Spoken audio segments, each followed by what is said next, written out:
একদিন সোনা এবং লোহা গল্প করছিল। যদিও গল্পটা কাল্পনিক, কিন্তু বাস্তবতার সাথে আমাদের মিলে যায়।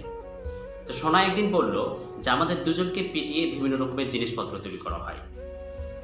যেমন আমাকে পিটিয়ে শেখরারা বিভিন্ন রকমের অলংকার তৈরি করে, তেমনি তোকে কামাররা পিটিয়ে বিভিন্ন রকমের লোহা জিনিসপত্র তৈরি করে। কিন্তু একটা কথা বল আমাকে, আমাকে যখন পিটানো হয় তখন আমি আওয়াজ বা শব্দ করি না, কিন্তু তোকে যখন পিটানো হয় তখন তুই এত আওয়াজ করিস কেন? তখন লোহা উত্তরে বেশ সুন্দরভাবে দিয়েছিল যে শোন,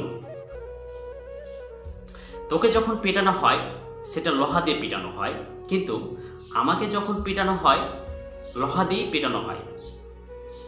আর আপনজন হয়ে যখন আঘাত করে তখন আওয়াজ তো হবেই।